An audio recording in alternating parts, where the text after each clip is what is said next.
La Radiotelevisión Municipal presenta...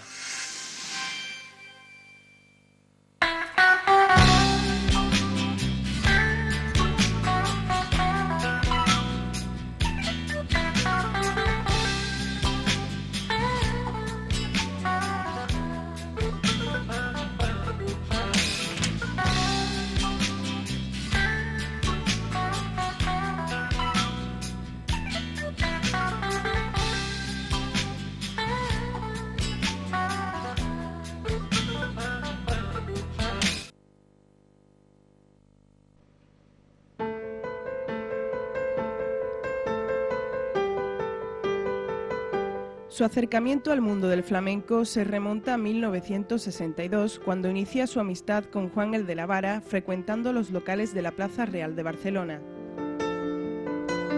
Estos primeros contactos quedan reflejados en su producción artística en forma de dibujos y acuarelas, medios expresivos, veloces y directos que en sus manos son capaces de mantener viva la huella de un gesto fugaz. A partir de ahí, nunca ha dejado de reflejar en su pintura los temas que nutren el mundo del cante, el vino, la mujer, los toros, el pescado, con el sentimiento y la pasión propios de quien sabe que el arte nace de una confrontación con la vida. Nómada, ha vivido en Franconia, Berlín, Toscana, Nueva York, Ampurdán, Chipiona.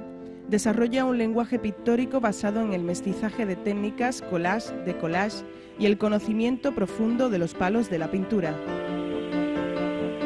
La evocación que desprenden sus imágenes nos acercan a la raíz del flamenco, raíz que brota de las tierras baldías del alma, donde surge lo imprevisto, el fogonazo de la creatividad, la libertad y el caos de la vida.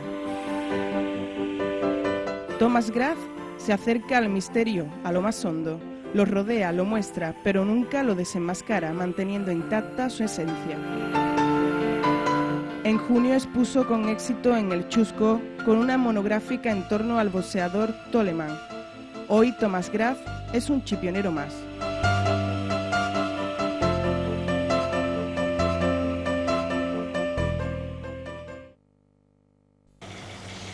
¿Quién es Thomas Graff? Es una pregunta que me pregunto desde 64 años y no tengo ninguna respuesta.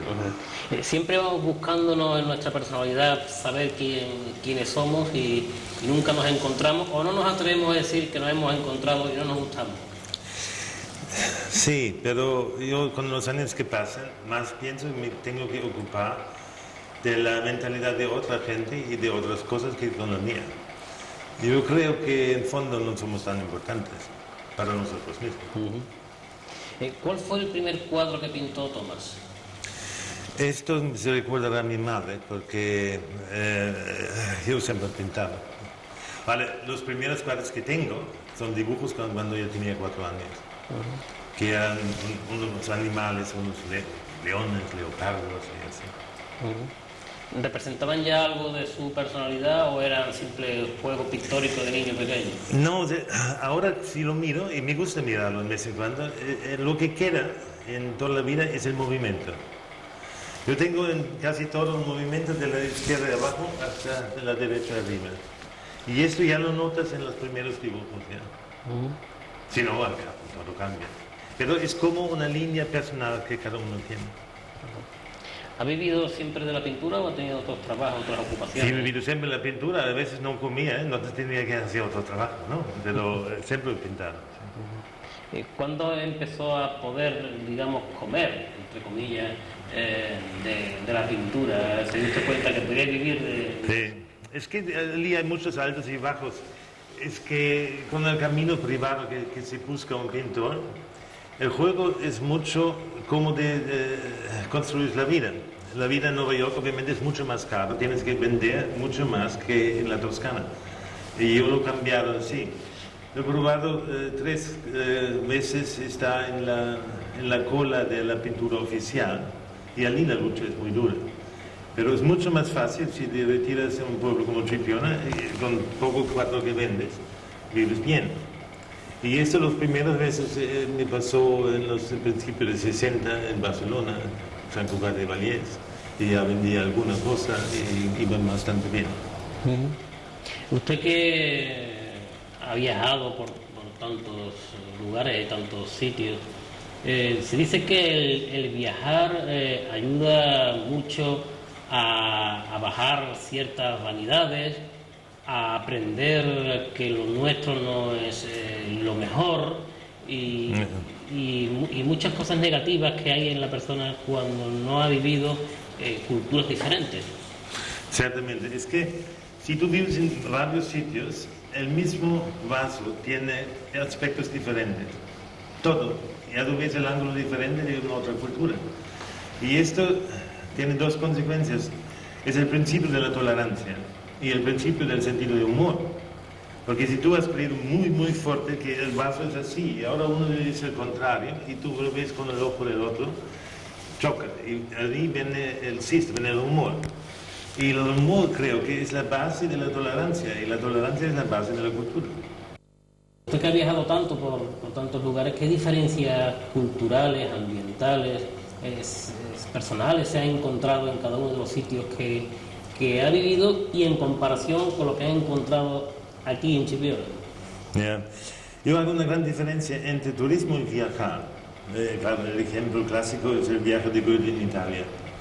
Es que el viajar es un acto de amor, una comunicación muy importante. El turismo es consumismo, es que tú pagas dinero para que vas a la playa, por ejemplo. Pero el viajar es ver la realidad con el ojo del otro. Y esto te da una vista nueva y con esto aumentas cultura. Y eso es lo importante en el viaje. Usted cuando se encuentra aquí en Chipiona seguro que encuentra su aspecto positivo, su aspecto negativo, sin ningún tipo de censura. Nos puede decir primero, vamos por lo malo, qué es lo que encuentra de negativo, y luego qué es lo que encuentra de positivo en Chipiona como población. Vale, como he dicho, que el turismo es una especie de enfermedad, digo siempre el contrario de la inmigración. En vez de traer el trabajo al inmigrante, tiene que emigrar a Alemania. Y el turista mejor que quedaría en casa con una película que venía en la playa de otros países. Pero el negativo del turismo de Chipiona es tan fácil de evitar porque es muy calculable. Y si uno no le gusta la masificación de la invasión que pasa cada fin de semana o en agosto en Chipiona, que se puede ir a la montaña. Y eso es muy fácil, superar el aspecto negativo de Chipiona. ¿Y el aspecto positivo? El positivo son los espacios increíbles que tiene Chipiona en invierno y durante la semana. Estos que yo llamo las tierras baldías del Bajo Guadalquivir. Estos espacios que son increíblemente enormes, me refiero para Europa, que fuera de aquí no lo encuentro solo en la Camarga en Francia, pero esto aquí es el doble, es 3 veces más amplio, y esto es fabuloso.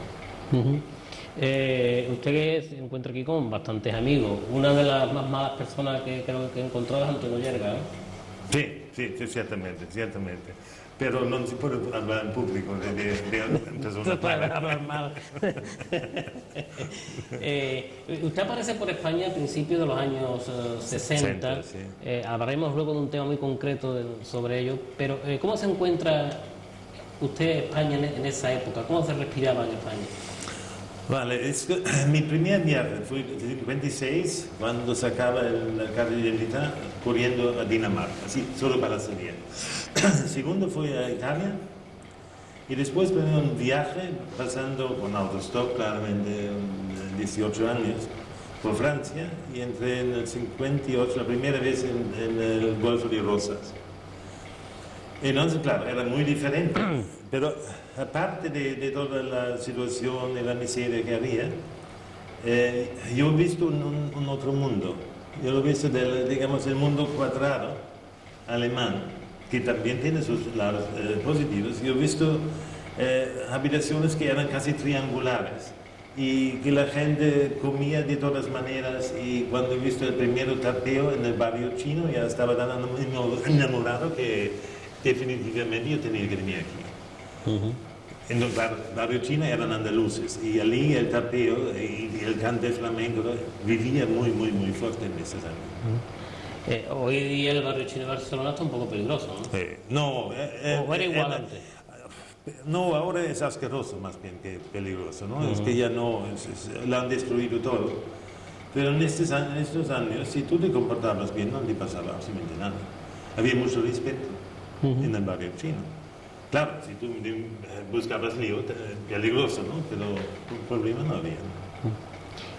¿Ese viajar tanto es una búsqueda de su propia personalidad o es solamente el afán de conocer cosas nuevas, probar sensaciones nuevas? Es que más que viajar que he hecho yo, he vivido en sitios diferentes. Vivir en sitios. Esto normalmente me enamoro y me dura por mínimo 10 años. Y yo no viajo si no me puedo enamorar. Esto es un peligro.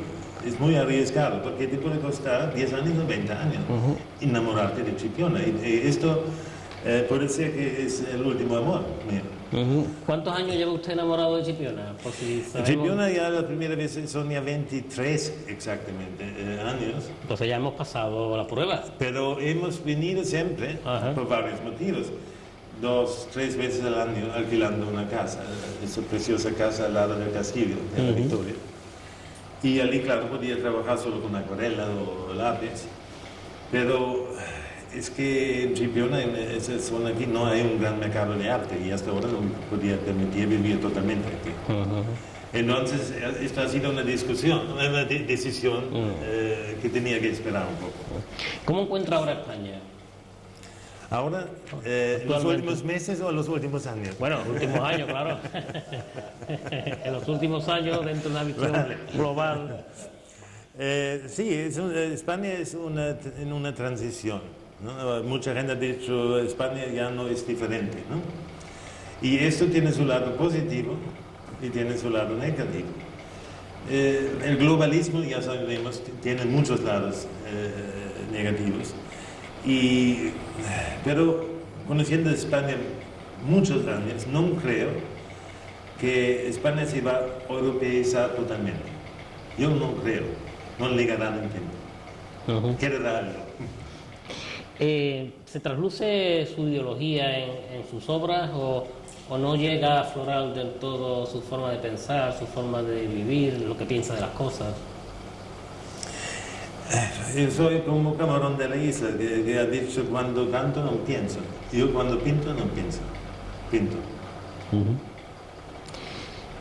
La pregunta tópica pero obligada es cómo define su obra en la técnica empleada y en los temas. Bueno, es que en fondo soy un pintor realista. Esto me han dicho los otros. Y hago gran diferencia entre realismo y naturalismo, claramente. El naturalismo es absurdo. Y en la técnica, probablemente sería un pintor de difusión, ¿no? Porque uso todas las técnicas posibles y me divierto, ¿no? Camina, me divierto porque empieza muchas veces con acuarelas, trabajo encima con látex, después con acrílico y termino con óleo. ¿Se fija un tiempo para pintar un cuadro, una obra, o eso, el tiempo que dure? Porque hay pintores que a lo mejor se fijan un determinado tiempo para poder entregar un cuadro. No, esto ya desde mucho tiempo no. Yo trabajo siempre en serie. Yo empiezo al mismo tiempo 20, 30 telas y 20 papeles y llega un momento que está terminado, lo declaro terminado. Porque trabajando en una tela es muy peligroso para mí, porque demasiada intensidad y te puedes autodestruir trabajando. Quiere decir que te levantas de noche y quitas todo lo que has hecho de día, ¿no? Tiene su pintura influencias flamencas. ¿Cómo fue su acercamiento al flamenco? Desde en Alemania, cuando vivía en Barcelona en el 62, había un movimiento que se llama de la rumba catalana, en esa época, que obviamente muchos eran gitanos de aquí, de flamencos de Jerez, de la parte que han emigrado con los otros andaluces en Barcelona. y había una cena de flamenco muy fuerte, muy importante y muy bonita. Y me hizo amigo con Juan de la Barra, Juan Amaya Cruz. Su padre era primo hermano con el padre de la Carmen Amaya. Y en este mundo salimos 6 años después, y esto ya marcó. ¿Logró usted sobrevivir a esos 6 años? Sí. ¿El flamenco refleja el sentir de Andalucía o es algo mucho más amplio? No, absolutamente no. Es mucho más amplio. Además, Andalucía... Yo estoy quizás de acuerdo con un musicólogo de la Universidad de Lima, que ha dicho, ciertamente el flamenco tiene una madre, y la madre es española. No ha dicho en andaluz, está bien dicho. Y tiene 2 padres. Uno son gitanos y los otros son los moros. Y entonces ya ves qué complicación hay en el flamenco, ¿no? Y más complicación, que el flamenco es una cosa muy joven. Pero los raíces tienen 3.000 o 4.000 años y el flamenco tiene 200. ¿Cuál es el referente para usted en el flamenco como cantador o cantadora? Que también puede haberla.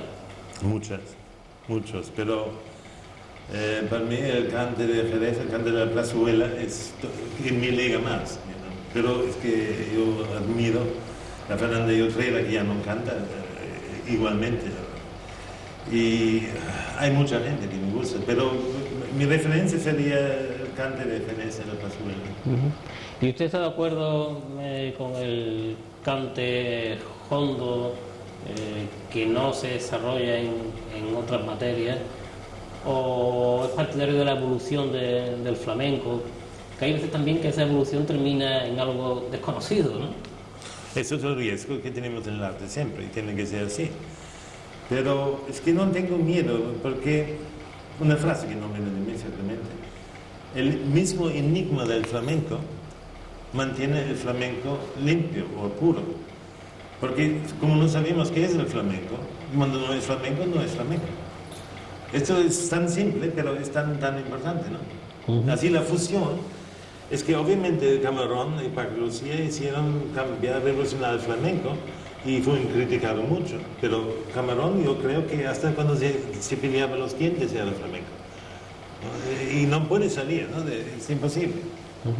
Ha hecho usted unas publicaciones importantes sobre el mundo del flamenco, editado por, yo creo, junto con Planeta, el círculo de lectores de la empresa más importante que puede haber a nivel nacional, incluso internacional. Esto todavía no es claro, pero esto es una colaboración de 3 personas, no es mío. Un fotógrafo catalán, yo como pintor, y un editor andaluz. Tierras Flamencas. ¿Nos puede explicar un poco en qué consiste esta publicación? Vale, en el fondo es un viaje, viajando por las tierras flamencas de España.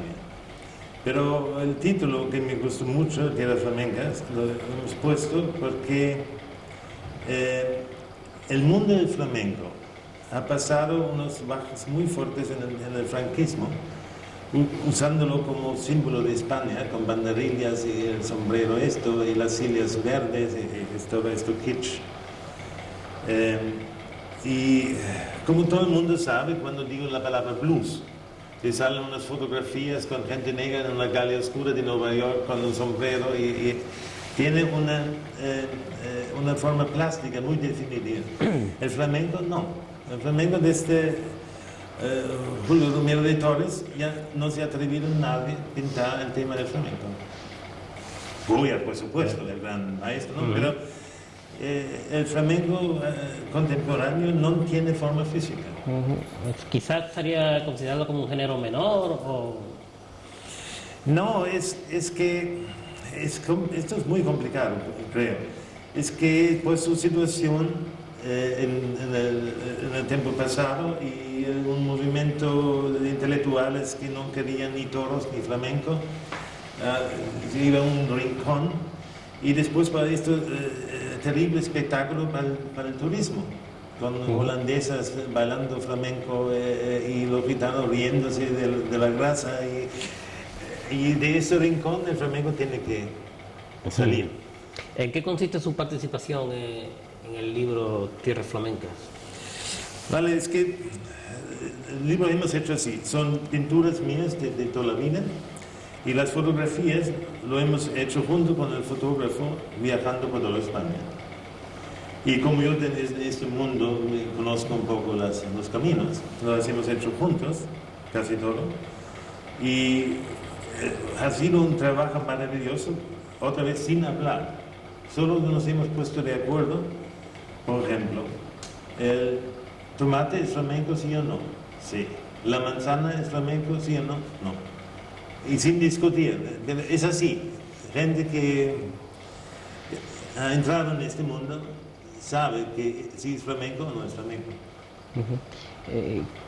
Dentro del libro, ¿qué es lo que ha impactado más como trabajo o qué obra, tanto pictórica o fotográfica, da más mensaje?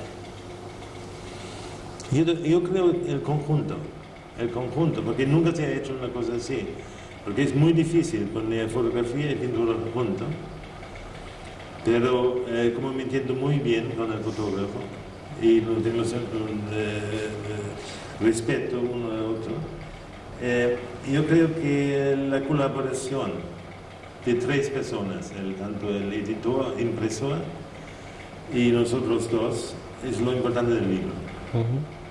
Hay temas incluso como la Semana Santa. Sí, allí hemos discutido mucho. El mundo del flamenco tiene muchos mundos que están vecinos conectados o de familia. Por ejemplo, los toros. Y en los toros hemos dicho sí, el toro sí, la ganadería sí, la corrida no. No queremos ninguno, ni pico, ni espada, ni todo eso. Y después, pensando en el mundo de la romería, hemos decidido, no Rocío, pero la travesía del río en San Luca, que lo encuentro, por la forma de respeto que tienen en esta romería, lo encuentro flamenco. En la Semana Santa estamos siempre lo mismo, como me ha dicho mi amigo Agujeta, la saeta, si lo cantan los payos, es folclore, si lo cantan los gitanos, es un martinete.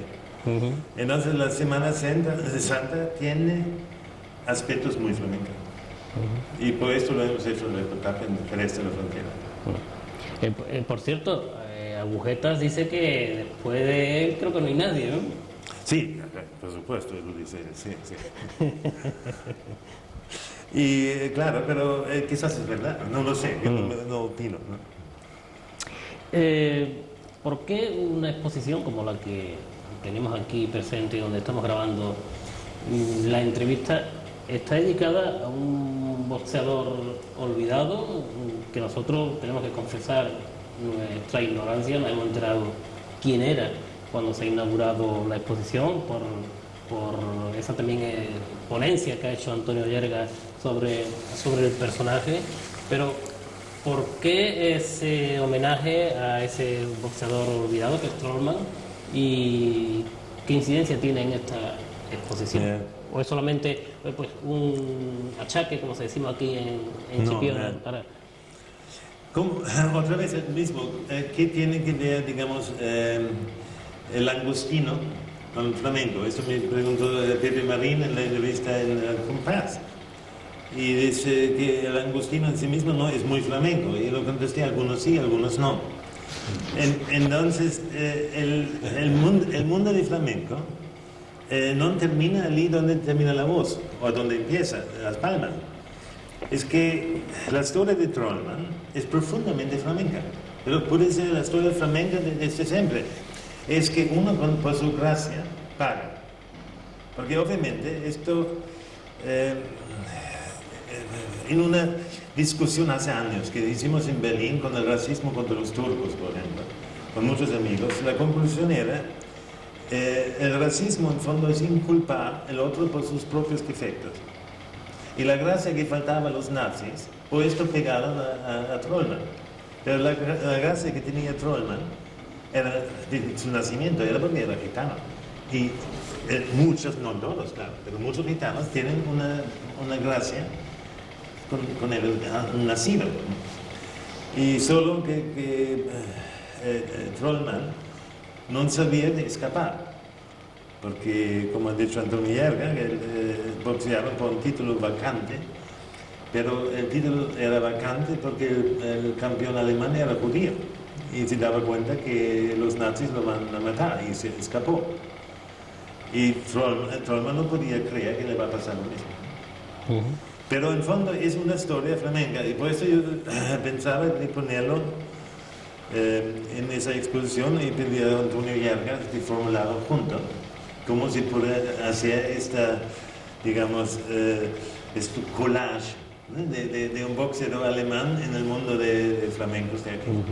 Ahora que escucharemos dentro de unos instantes a Antonio Yergas en esa presentación de la exposición, habría que preguntar también, bueno, la historia de este boxeador es una historia que tiene todos los condimentos para ser llevada a la novela, para ser llevada al cine. No sé en este sentido si ha habido algún intento o ya se ha hecho.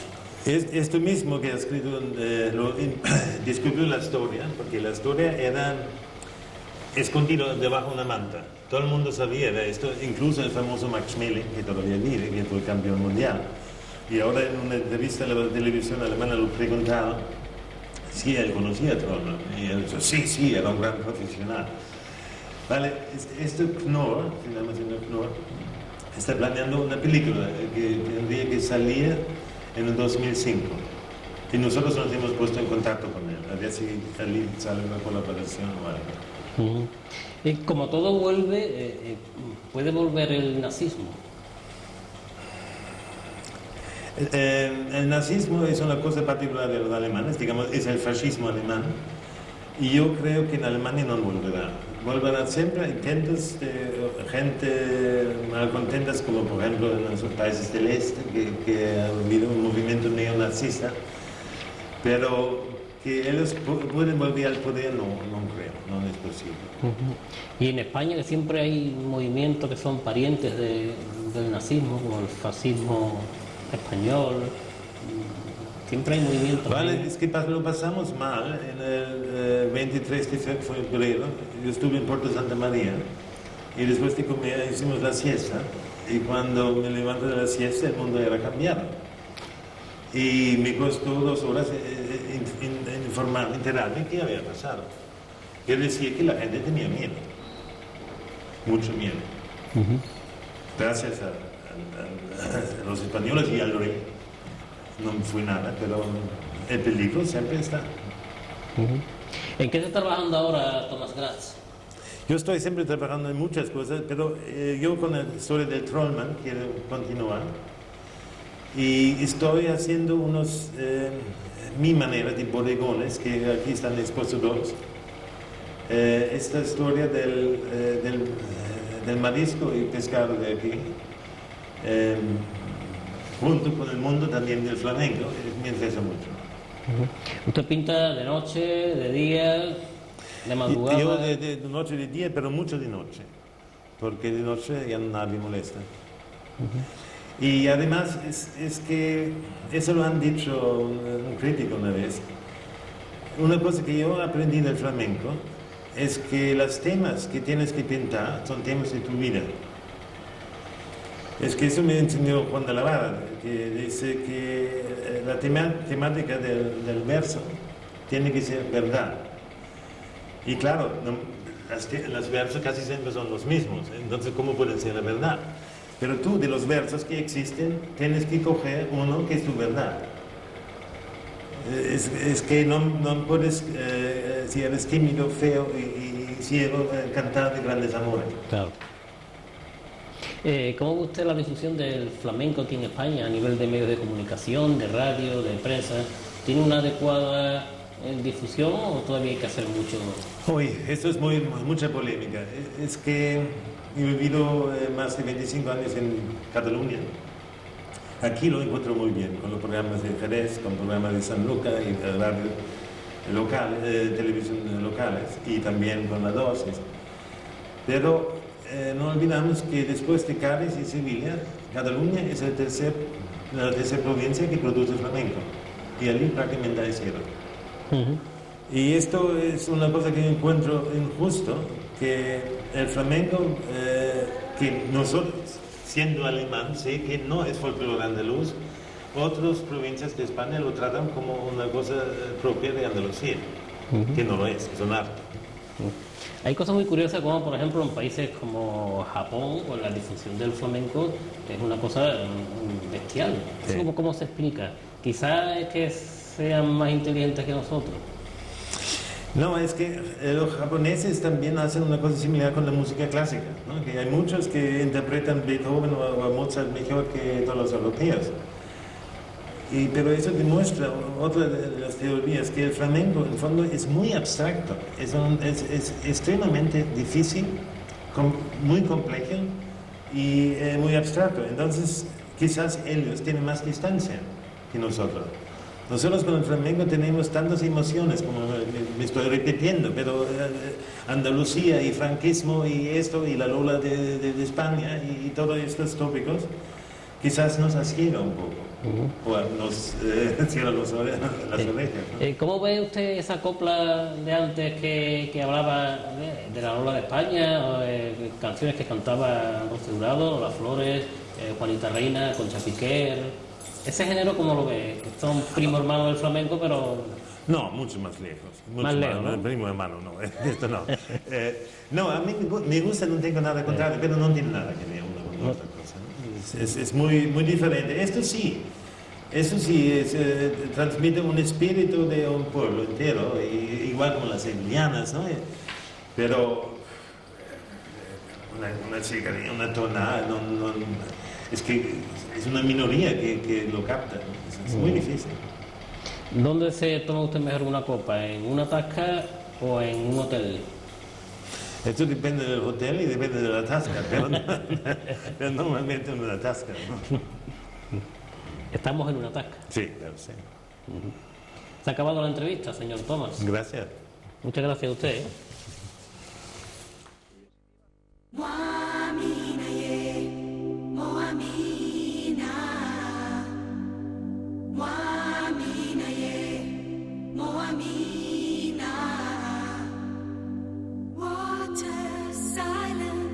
Listen, ha, ha, ha, ha, Muamina, yeah, Kenya. Muamina, yeah.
Nos vamos a ir a publicidad y después de la publicidad estaremos con ustedes viendo algo también interesante que les tenemos preparado, así que no se muevan, que ahora volvemos de inmediato ya.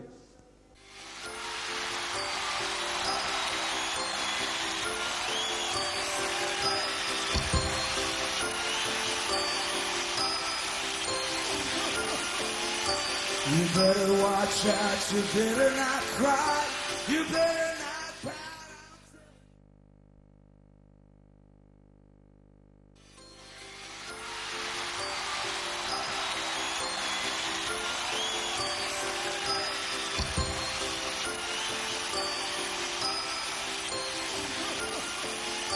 You better watch out, you better not cry, you better not pout, I'm telling you why. Bicicleta que tenemos detrás que muy pronto será protagonista aquí en el concurso de Automotor Ramar, pero todavía tiempo al tiempo, que quedan muchas cosas por ver. Nos vamos a ir ahora a la presentación de los representantes de los Reyes Magos en Chipiona, que tuvo lugar en el Patio Cultural San Luis. Bueno, pues allí nos fuimos y hablamos con los representantes de los Reyes Magos, de Su Majestad de los Reyes Magos de Oriente, que van a participar en esa cabalgata. Hablamos con el concejal delegado de fiestas, José Moreno Duque, con el alcalde de Chipiona, Manuel Moreno García,